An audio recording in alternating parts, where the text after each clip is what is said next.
Hello, all you Mother's Birthday avoiders out there, and welcome to Undeclared Bajor.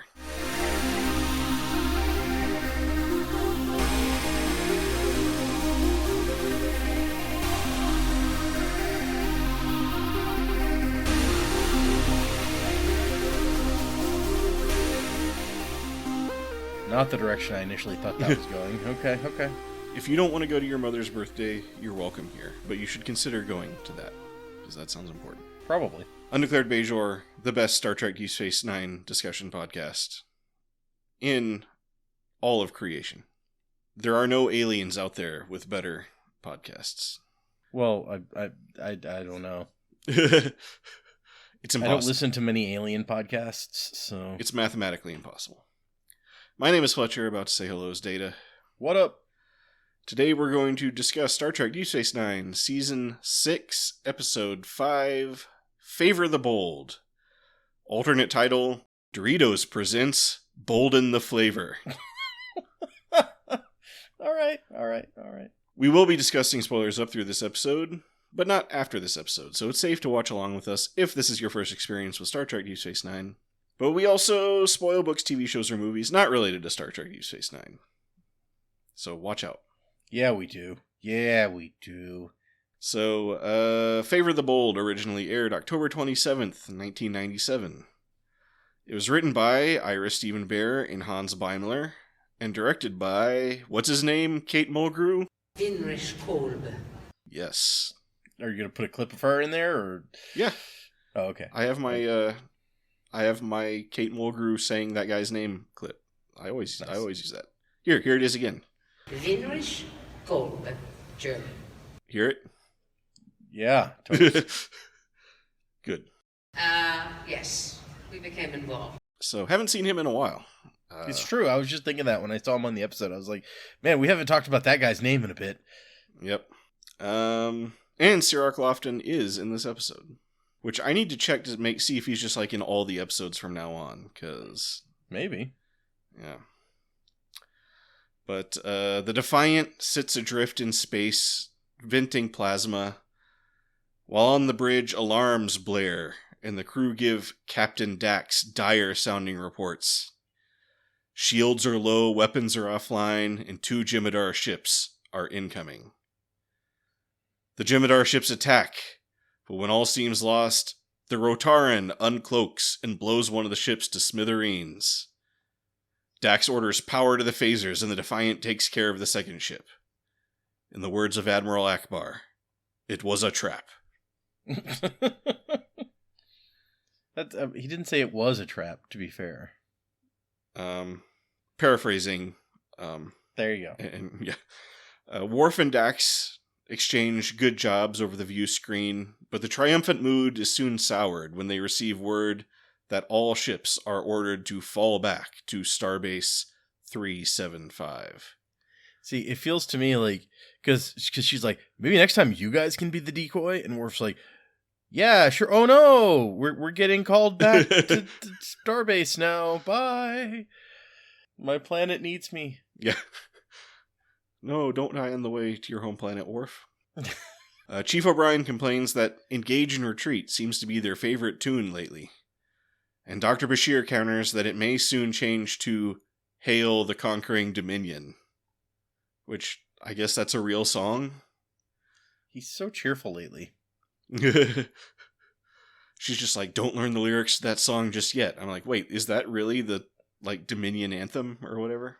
I figured it was just, Hail the Conquering Heroes, but you put the Dominion in there. At Starbase 375, Dax storms into Sisko's office to complain about the situation, while Sisko just sits there nodding in agreement. So yeah, totally.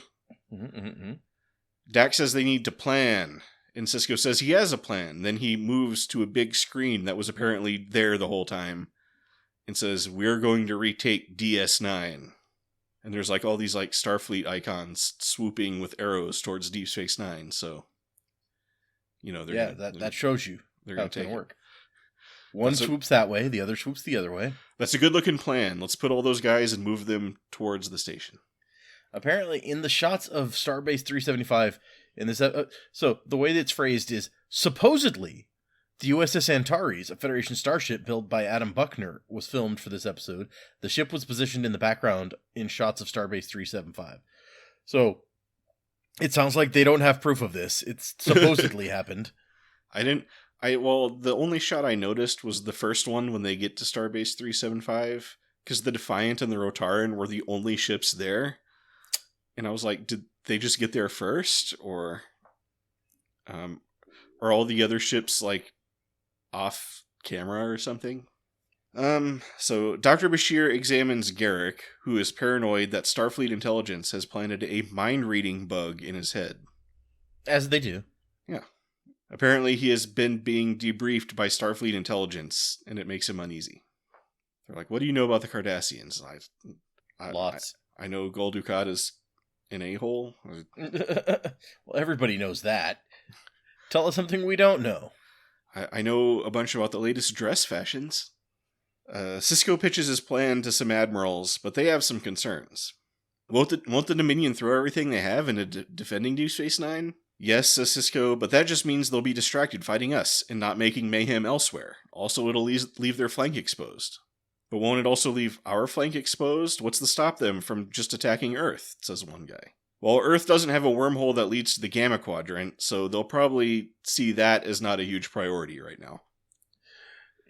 But what if they see that the cause of defending Deep Space Nine is hopeless, so they put up a nominal resistance against our overwhelming force, and use the opportunity to launch a more devastating attack on the heart of our territory, like the exact same thing we did at the end of last season? But, they would never do such a thing. Right. Sisko just says, whoever controls Deep Space Nine controls the wormhole. And whoever controls the wormhole controls the worms, and whoever controls the worms controls the spice. I mean, as far as we know, there's still an issue with the Ketracel White. So even if the Dominion somehow took over Earth, if they don't solve that problem of getting more white, then they're pretty screwed. Yeah. I mean, the wormhole really should be a pretty big priority for them. So, logic checks out. There's a note on this one saying that Sisko's Yoruba mask, introduced in The Search Part 1, is seen hanging on a wall in his office during his briefing with Admiral Sitak and Coburn. Okay. So he brought that with him. He brought that along, yeah. Then Quark has a talk with Morn in which he advises him not to attend his mother's birthday. If you don't want to go to your mom's birthday, you don't have to. Yep. So this is apparently just a really big decision for Morn. I don't know what's going on in his relationship with his mother, but a lot of ins, a lot of outs. Yeah, a lot of what have yous, a lot of strands for the old duder's head. Exactly. Then Quark sees Kira walk by, and he runs off to meet her, leaving Morn with just an empty glass. Oh, I didn't notice that. There's a second note about Admiral Cobham. Cobham? I don't know what. His character is apparently similar to James Coburn's character in the film Midway, where his character tells Chester W. Nimitz not to go through with his attack because it would leave Hawaii open to attack. Wow. Well done, Ira Stephen Bear. Well done. I guess I have to put that movie in the notes now.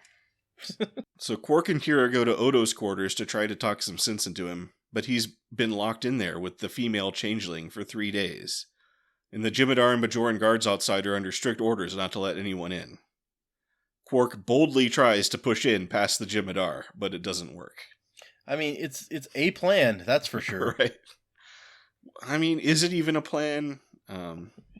And what have Odo and the female changeling been doing in there? Well, steel yourselves, listeners. They have been having humanoid-style sex. Female changeling thanks Odo for showing her how lame the so-called intimacy of the solids really is. And Odo's like, yeah, that's why it's bad. Stupid solids. I mean, there's probably more interesting than, humanoid. If they're going to experiment with solid mating, you could be like the ducks with the corkscrew thing going on. I mean, there's all sorts of more interesting things that you could they try, may have done it duck style. That's true. We don't know that they didn't. Yeah. It's like, and this is how I do it with ducks. I mean, we've never said that humanoids are the only species that Odo has done it with, so. It's true. So then female changeling asks Odo if he regrets not having lame, solid intimacy with Kira. And Odo was like, can we please not have this conversation? And I'm like, yes, can we please not talk about this? Is that not just, normal pillow talk? Like, man, don't you wish you'd done this with that girl that you like? Huh? It's like, I don't know. It just, so many unusual images popped into my head when I saw them sitting on the edge of that bed. Like, all right, now you got to keep your same weird old person body. Yeah. But the female changeling goes off on her usual pitch of how much life sucks outside the Great Link and so on. Yep. She's really pretty one note. Yeah. Odo gets up to go to his station council meeting, and the female changeling says, that was 3 days ago. It's like, so we had a 3-day-long bang session, and your only response is, meh. I mean, throw a guy a bone. Come on. Also, we gotta find something else to call the female changeling, because I just do not like calling her that. I mean, that's what she's called, though. Is that the name that she prefers? I think it is. Is that like, you may call me the female changeling? I mean, she's probably like, you may call me Lord. True. Not like the singer with an E, like the title. But yeah, the female changeling says not to worry about boring meetings and stuff, and then they link. I mean, you could. Her name is the actress's name is it Salome or Salome? Okay. Salome Yins? Salome Jins? You could try something like that. Kira strolls into the wardroom and finds Wei-Yun looking at one of Zial's paintings. But he can't judge if it's good or not because Vorta have no sense of aesthetics. Founders be praised. Wei-Yun seems to be in a very weird mood this episode. He's a little bit like there's some weird stuff going on. It's like some wistfulness and I don't know. Kira asks Wei-Yun if he'll let Rom go. No, says Wei-Yun, that would make it difficult to execute him. Yeah, like it's like that would be weird. Like you can't let a guy go and then kill him. The Dominion takes a dim view of terrorism, he says, which makes me wonder, was anybody terrified by what Rom did? I mean, he attempted to terrorize. Well, I mean, there were no people around. He just attempted to, like, but he was going to stop them from taking down the minefield, and they need the minefield, or the Jem'Hadar or they need to get rid of the minefield, or else the Jem'Hadar will die from lack of white. So that's pretty scary. Okay. That's true. I'm looking up other roles this actress has played to see if there's like a reference we could use that's easier for you here. Let's see. In the Ryan Reynolds. Sorry, I couldn't get his name. In the Ryan Reynolds Green Lantern movie, she plays female guardian.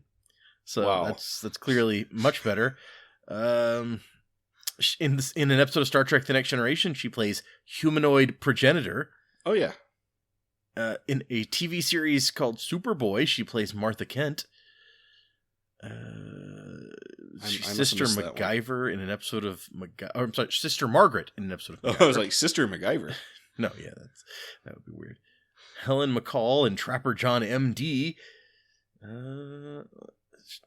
She's in lots of stuff, but not much that it's like a thing you've heard of. An episode of Kojak. An episode of Macmillan and Wife as Boom Boom Parkins. That's a good name. Boom Boom Parkins. Done.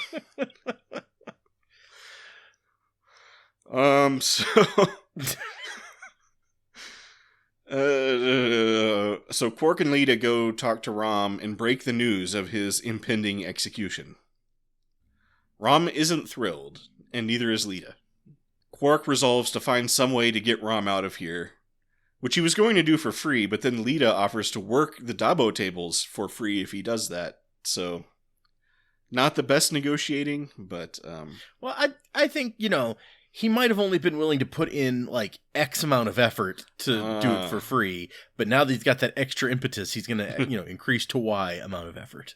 All right. But Rom doesn't want to be set free. Instead, he wants Quark to finish what he started, destroying the anti-graviton beam. Good luck with that. Yeah. It's like, wouldn't it be better if we broke you out of prison and then you did that, since you're the guy who knows how to do it? Yeah. It's like, Quark gonna go somehow get past the alarms and then just, like, poke at things until it gets better, or I guess worse. Uh-huh. Whatever. Also, Quark doesn't want to wind up getting executed right alongside Rom. No. But Rom says, if that's what's written, that's what's written. Which seemed like a very Bajoran attitude. So, I think Lita's having an influence on him. So he sends Quark off on his mission and turns to Lita to ask if their shower is fixed yet. Let's talk about something else. What's up with that shower thing, man? Kira finds Ziel on the promenade doing some drawings and asks her to talk to her dad about Rom. So Ziel goes to Ducat's office and asks him to let Rom go, and Ducat is like, I can't do that. Ziel says it would be his chance to show the Bajorans how much he's changed. Ducat is considering coming clean and saying, okay, look, I may have exaggerated how much influence I have in the Dominion power structure. But instead he says, Rom is an enemy of the state, and enemies of the state get what's coming to them. And this is apparently what it takes to pull the wool off of Ziel's eyes to see that her dad is a bad guy. I mean, he so easily could have just been like, yeah, I don't actually have the authority to do that. Like, Weyoun has declared he's going to be executed. I don't overrule Weyoun. But he's so full of himself, or possibly deluded, that he believes that if he did want Rom free, Rom could go free. But he doesn't, because enemies of the state deserve no mercy. Right. I mean, obviously the thing to do is to call Weyoun in and be like, hey, can we let Rom go? And then Weyoun's like, no. He's like, please. It's like, no. It's like, well, I tried. So yeah, not particularly well played by Ducat, I'd say. But Ziel is now in the anti-Ducat camp. Yeah, so Ziel says, spoken like a true Cardassian, and he says, I am a Cardassian, and so are you. And she says, nuh-uh, and storms out. Classic Ziel. Indeed. Kira tells Quark that the team of Nausicaan mercenaries he hired to break Rom out is not likely to be successful. Then she goes and sits at the bar, but Damar comes up and dickishly orders her to get ready for a shipment of grain or something. I mean, if these Nausicaans really have done some, more challenging, like, merc work before, then why not give them their shot? I don't know, it's pretty risky.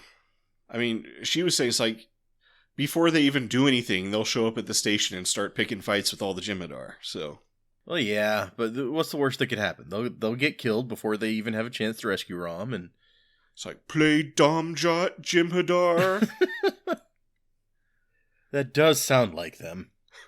Based on what I know of Nausicaans, this is their behavior. So, Damar tells Kira that her attitude won't be tolerated forever, and Kira says, well, you're welcome to try to change it. But she goes off and does the thing. And then Quark pours Damar a glass of Kanar, but Damar remembers that he threw Quark's brother in prison, so he tells Quark to taste it first. Quark lifts it to his lips, and this is apparently enough to evaporate all of Damar's suspicions, so he gets back to his new hobby of drunkenly spilling vital intelligence to Quark. This is why the bartender is a good guy to have in your spy organization. Very true, very true. Although, as we've discussed, this is possibly part of some kind of conscious or subconscious guilt trip of Damar, so... Right, yeah. Anyway, after a comedic whip pan over to another guy sitting at the bar, who gets the hint and leaves, Damar reveals that the minefield will be down within the week. Which, that was just like, that was a funny shot. I don't know. It is the Quark. I love that Quark's like, oh yeah, so it can take months and Damar's like, no, 1 week. And Quark's like, what? I was like, well, how do you know how long it should take to take down a minefield? Right. Back at Starbase 375, Worf and Martok tell Sisko that Chancellor Gowron is skeptical of the recaptured Deep Space Nine plan, for some of the reasons we've heard earlier. Worf suggests that Martok go to Kronos and make the case in person. And Martok says Worf should come along, because if an ally and an enemy tell him the same thing, he'll have to agree. See, I don't 100% agree with that logic, but... I mean, there's two ways you can look at it, right? Uh-huh. You assume that an ally is telling you something that's going to be good, and so then if the enemy also agrees, it's like, oh, it must just be that good. or the exact opposite way, where it's like an enemy will tell me something that I shouldn't do, and then my ally might just be stupid enough to agree with that enemy. So, like, I don't see how, like, the logic here works, but maybe it's a Klingon thing. I mean, I think it's gonna have to rest heavily on Gowron's respect for Martok. It might just be Gowron's, like, mood that day. He's a little bit mercurial. True.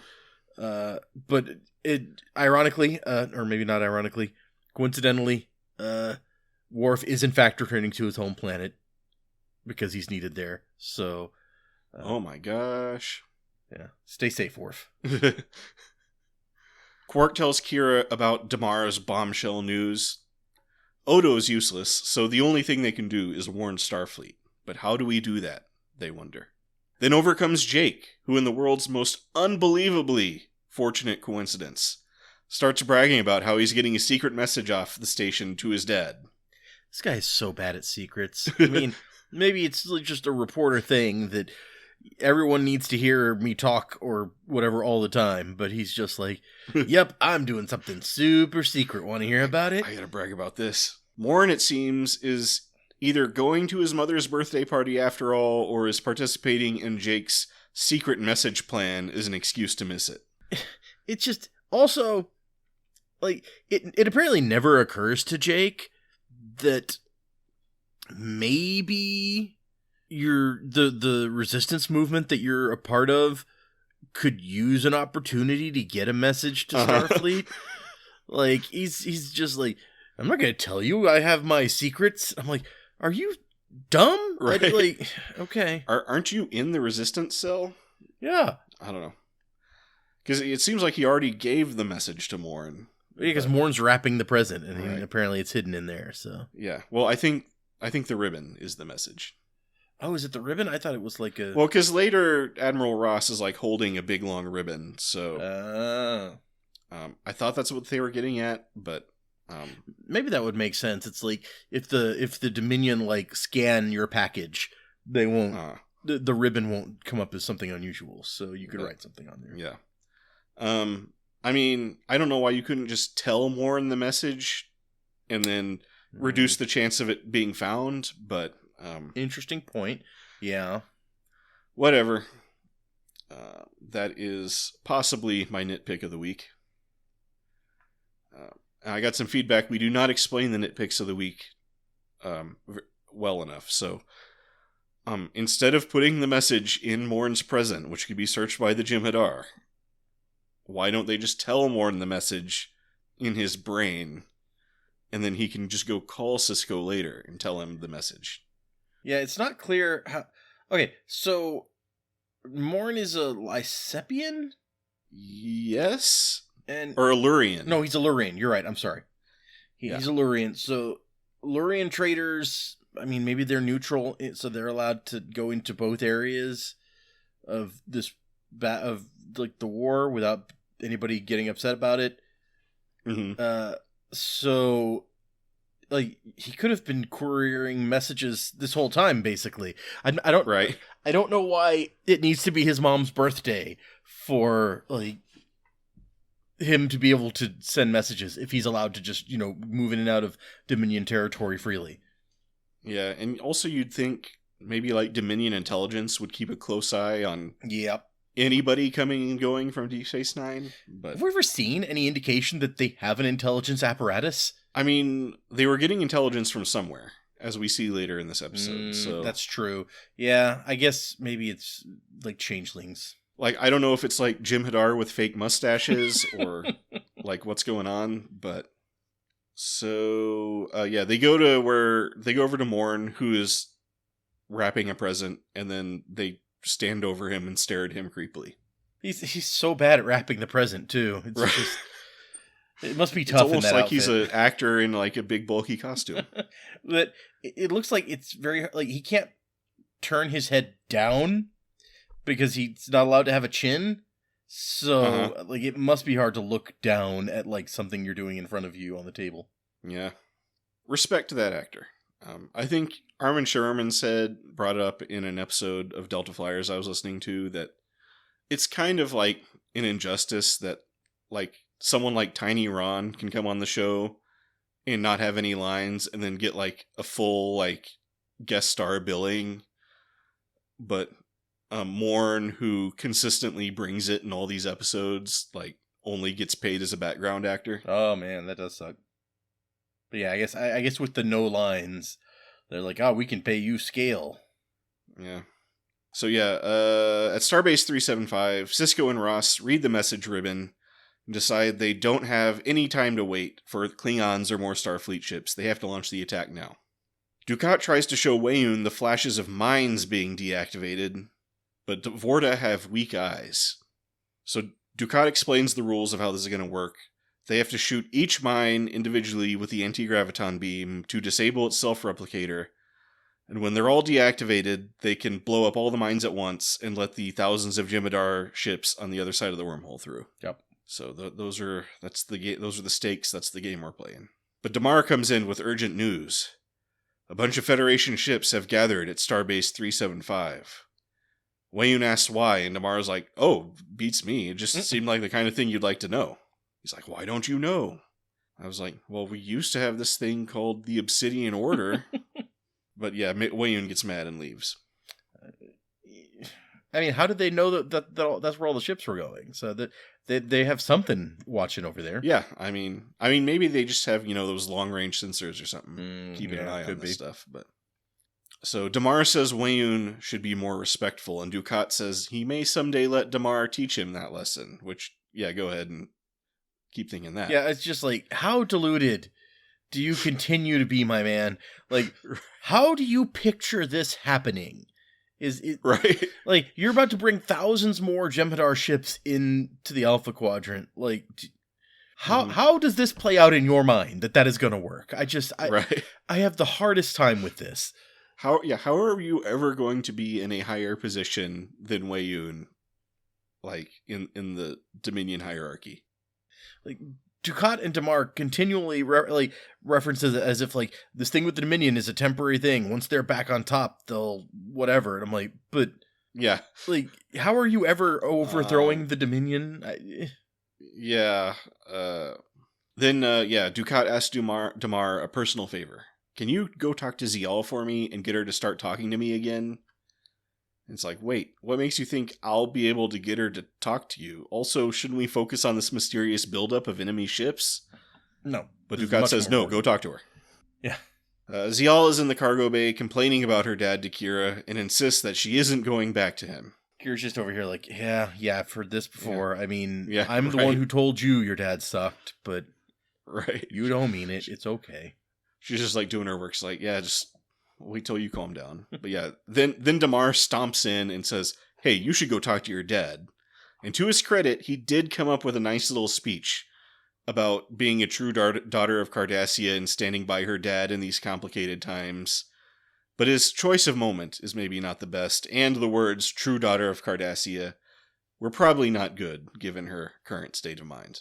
So Damar gets mad and says that Dukat should have left her in that Breen slave camp and tries to drag her away, but Kira beats him up in a scene reminiscent of Mike Tyson's Punch-Out. Kira has just been waiting for the moment that she can go off on Damar, and this was the excuse. Yep. And he did not put up much of a fight. No, he goes down like a sack of rocks. Right. And she just like, bam, bam. Like, it is very Punch-Outy. Yep. Yep. I mean, it was just like, those punches looked exactly like when you land a punch in Punch-Out. So Admiral Ross visits Cisco before the big mission to wish him luck. Cisco has been reading ancient Bajoran texts, but they're all over his head. He hopes to get back to Bajor and spend a couple of weeks at the Dakin Monastery. And Admiral Ross is like, okay, well, if you're planning on doing that after the new year, just know that we've made some slight changes to the PTO policy. Oh. We're changing your diversity days to sick days and making it so that those are the ones you carry over, not the regular PTO days. And Cisco's like, but I already spent my diversity days because you said I wasn't going to be able to carry those over. And he's like, yeah, I know, everybody did. We're halfway through the year. And Cisco's like, well, what kind of fucking bullshit is that? Can I at least go back and change my used diversity days to PTO days so that I can get my carryover back? Oh, no. Oh, also, we're taking away 2 of your days. You can read all about it in this FAQ. And Sisko's like, wait, these answers don't even answer the questions that they're under. Yeah, it's called frequently asked questions, not frequently asked questions and answers to those questions. That would be a FAQ.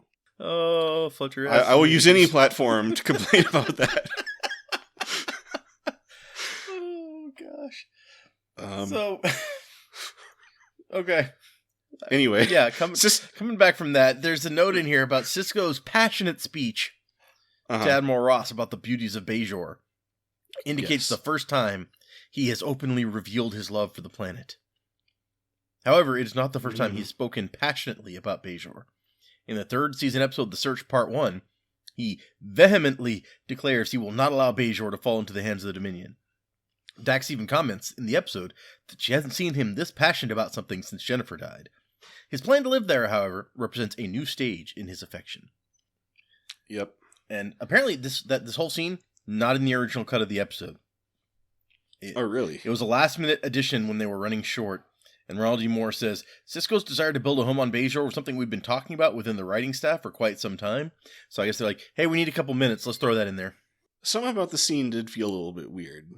Like, kind of a little bit like fillery. Like, Sisko's speech about it's this Eden-like landscape and the thousands of interconnected ponds. But yes, he does want to build a house on Bajor.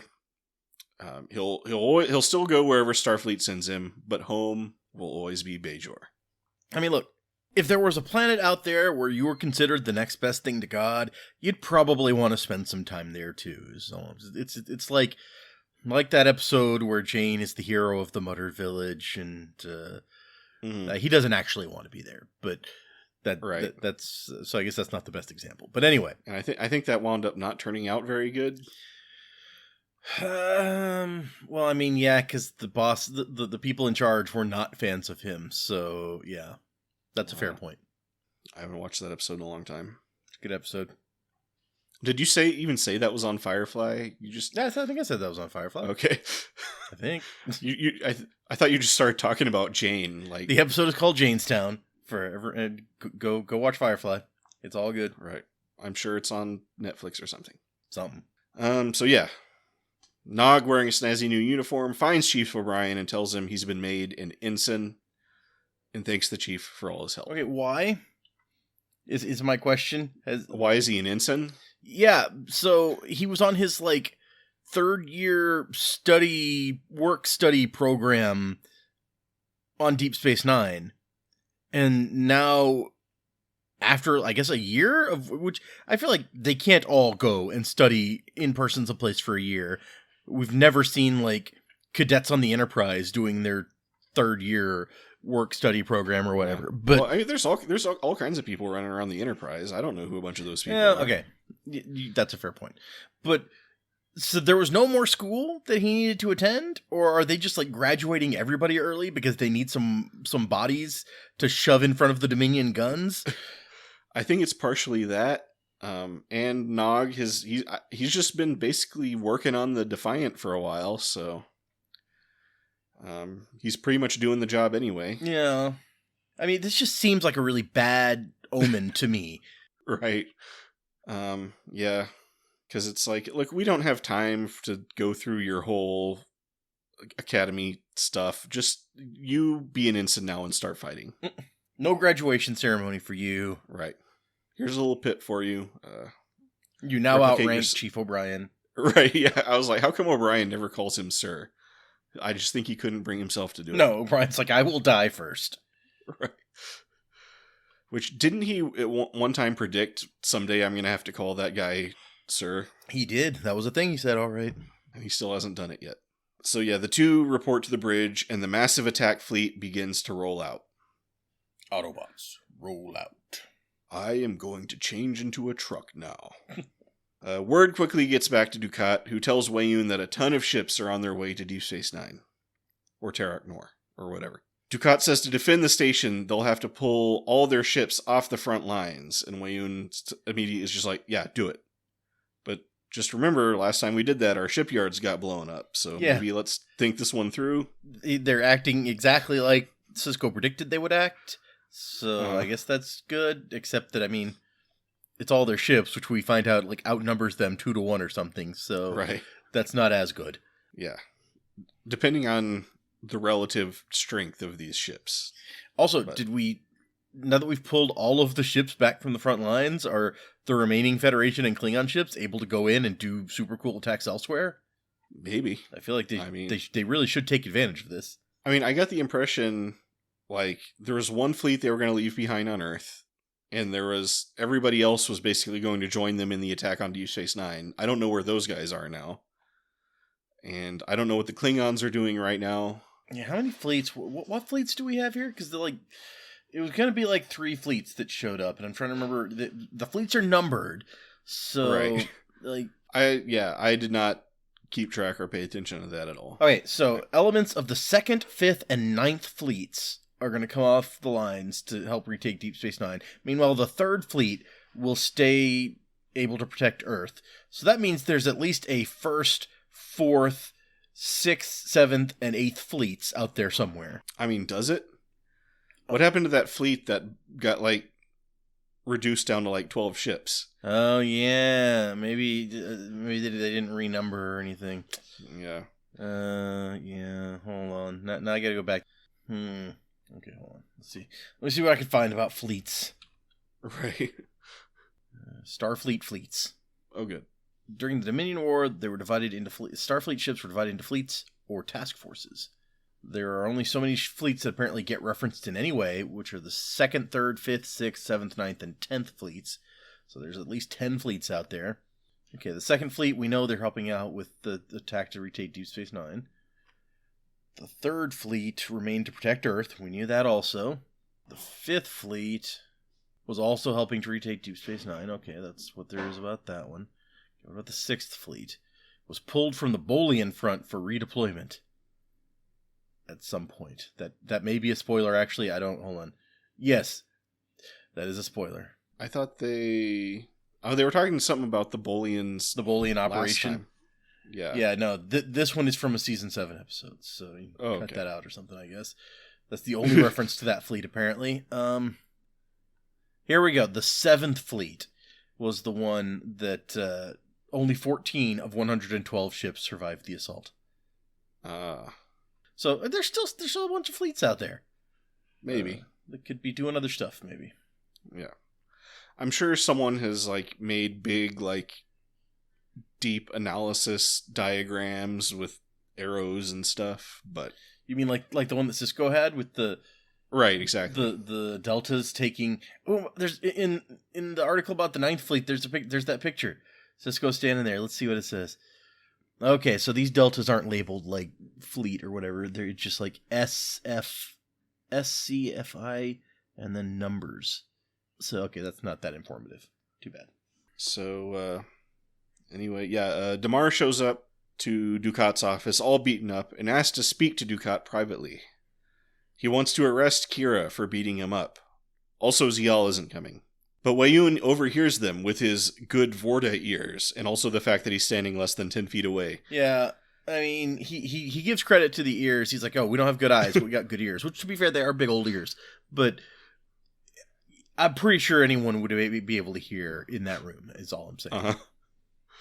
And, yeah, he's like, yeah, maybe let's worry about this another time. It just always, like, reminds me on Psych. Remember the one episode where they met, like, the old Psych guys, and then the old Psych guys do one of their, like, whispering off to the side bits, and you can just clearly, like, hear everything they're saying. And it's like, is that what we sound like? So Odo and, what's her name, Boom Boom? Yeah, Boom Boom.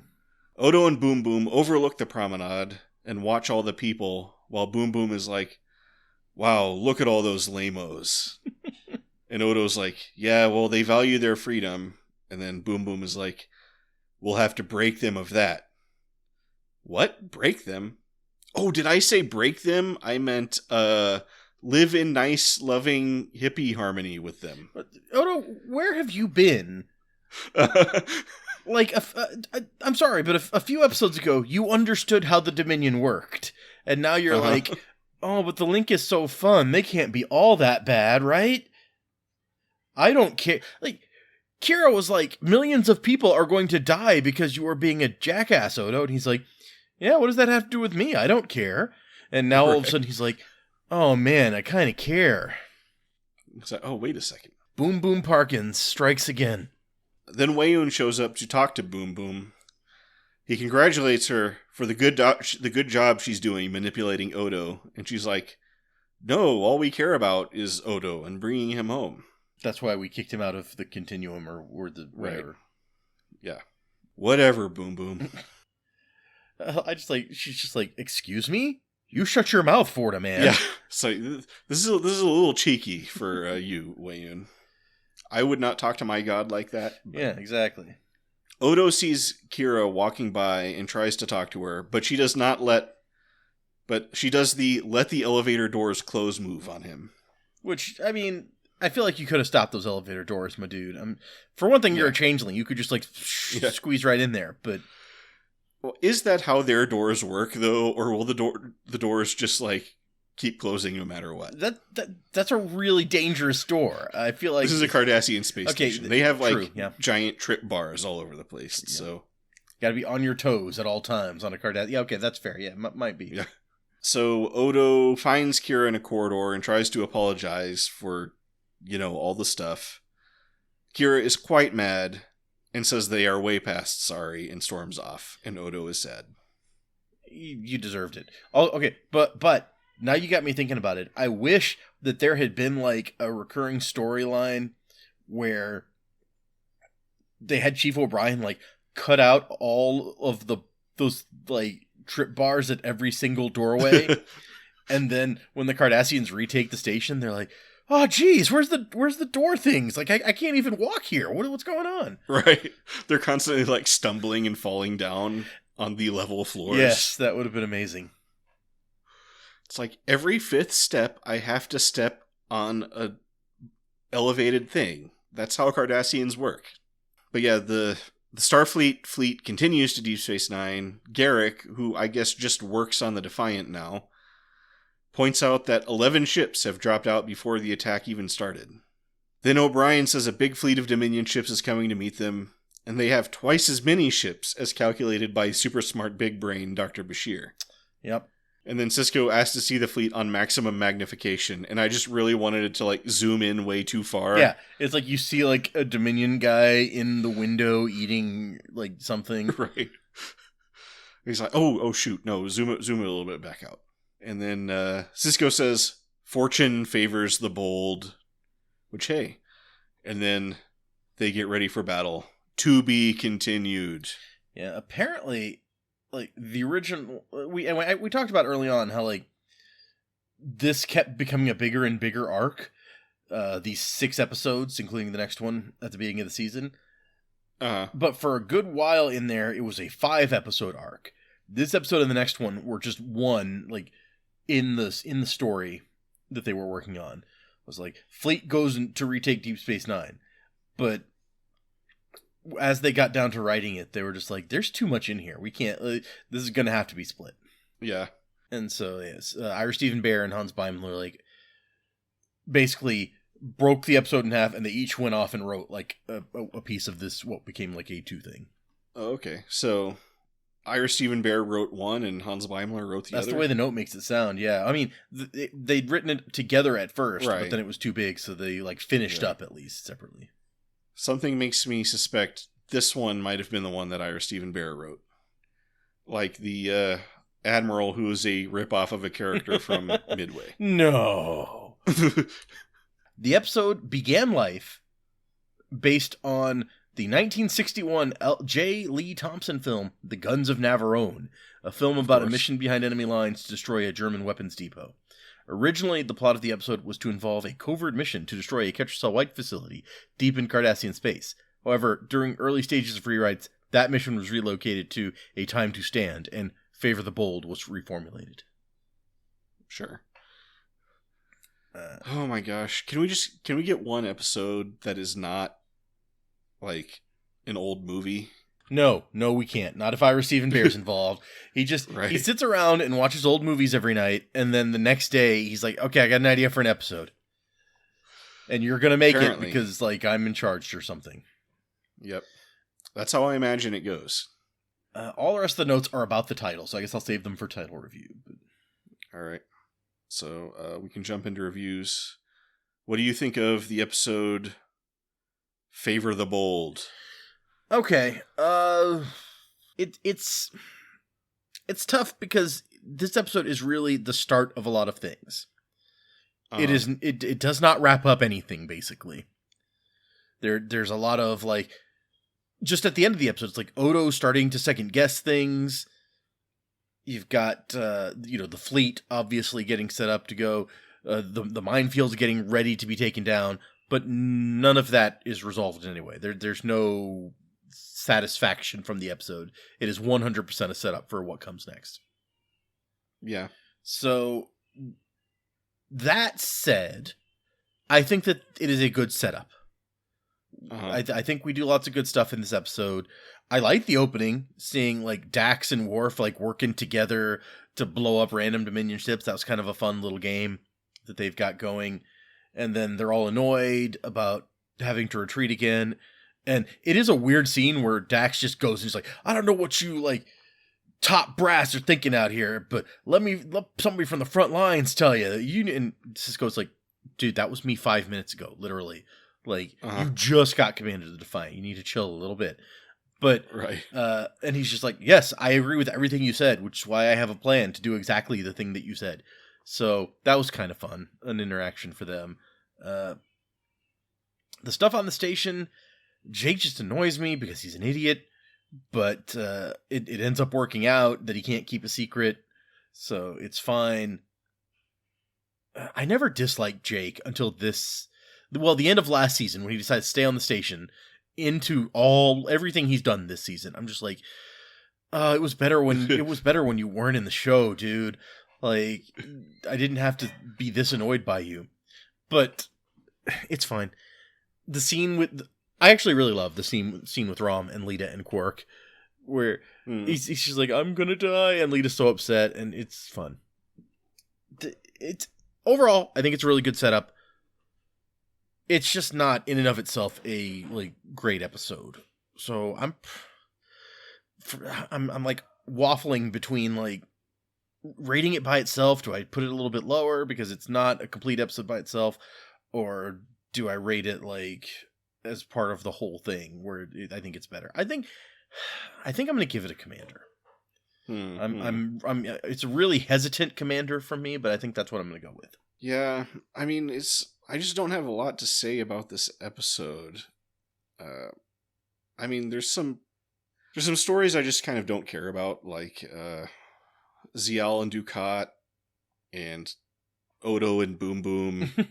And I wouldn't care about Zial and Dukat except that we get to see Kira beat up Tamar because of it, and I'm on board for that. True. I mean, I like pretty much all the Quark stuff in this episode is fun, and the Kira stuff is pretty good. Always good seeing Wei-Yun, even though he's being really weird this episode. Yeah, he's like, you skipped right over the whole thing where he spends like 5 minutes talking about this piece of art, and right, he is very weird in this episode. He's acting strange. He's talking smack to his god. He's being a weirdo this time around, but because it's Wei-Yun, it's fun. Yeah.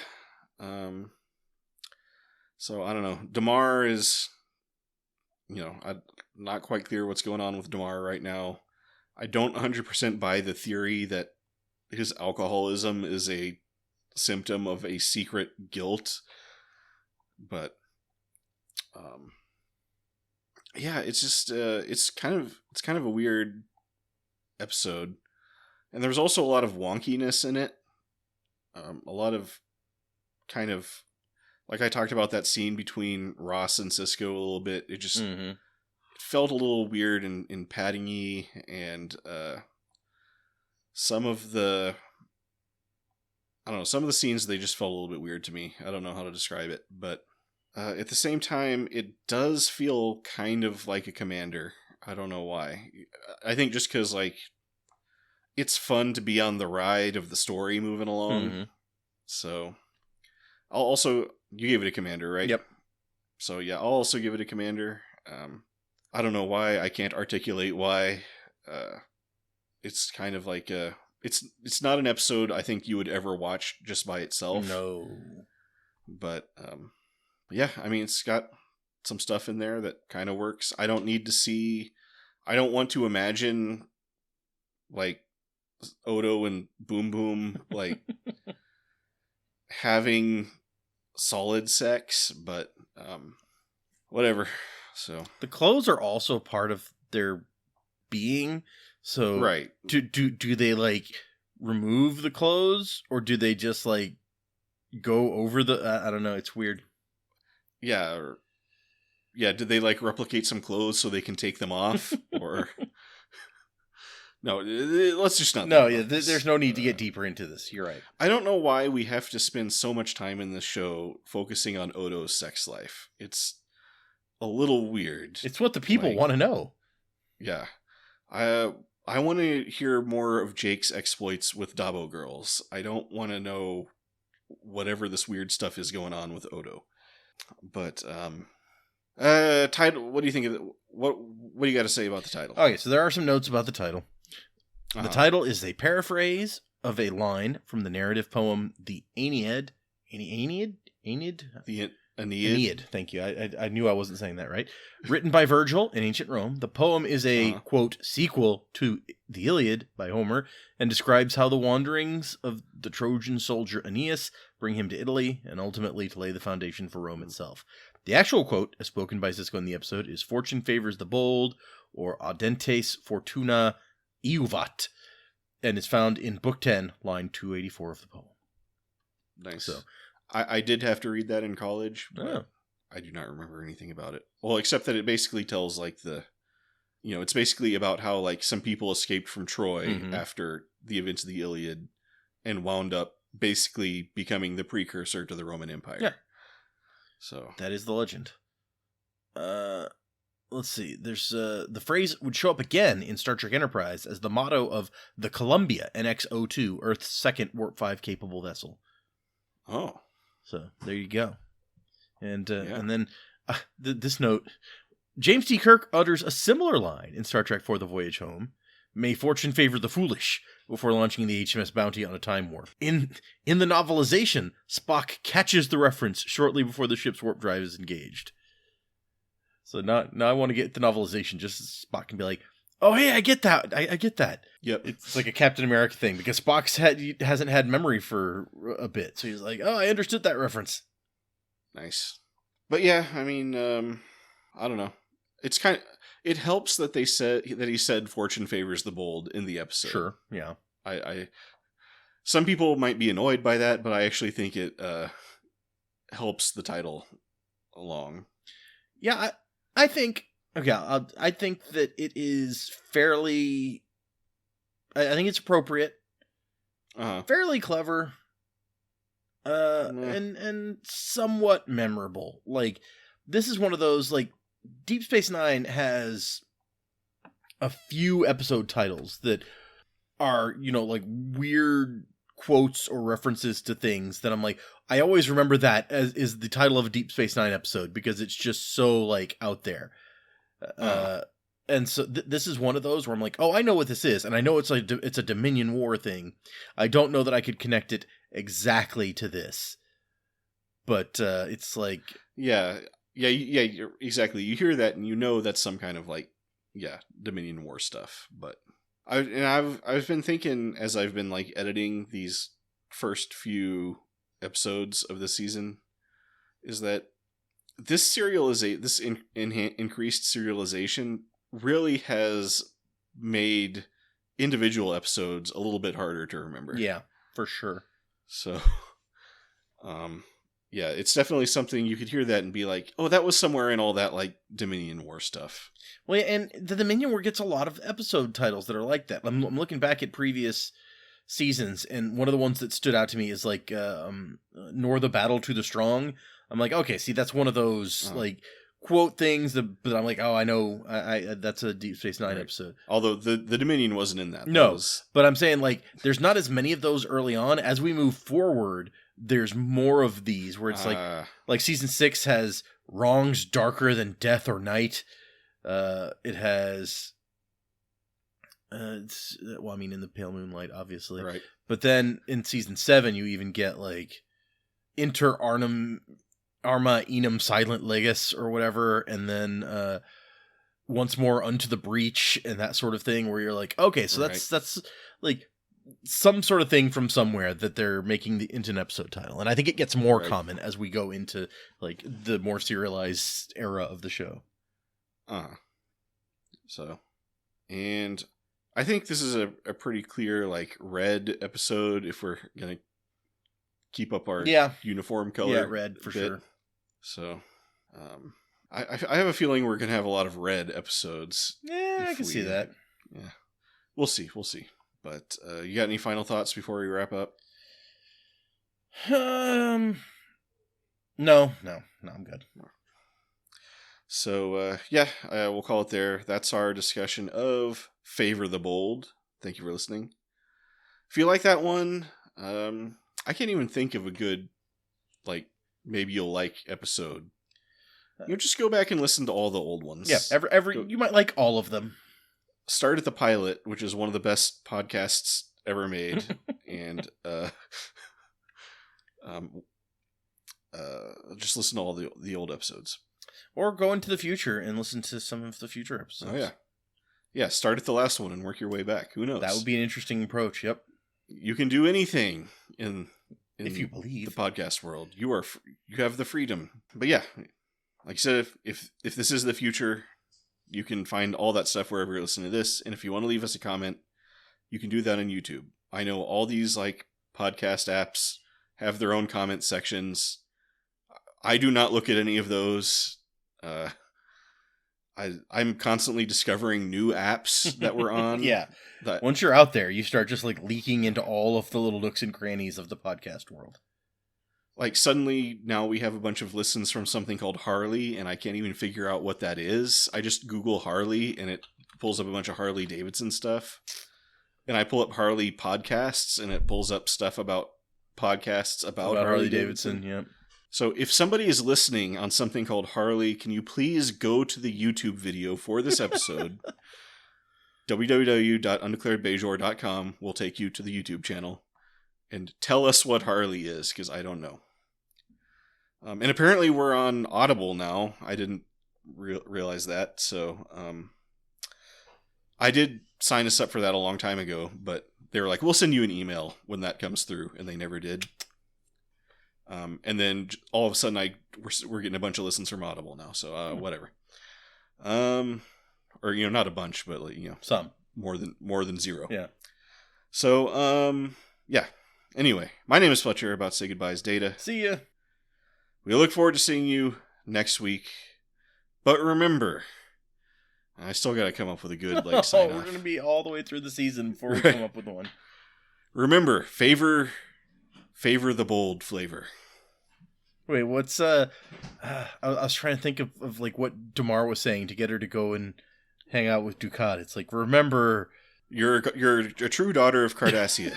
It's like, remember not to grab Zial's arm. Kira doesn't like that. Well, yeah, definitely don't do that. Well, do it, but only when Kira's not around.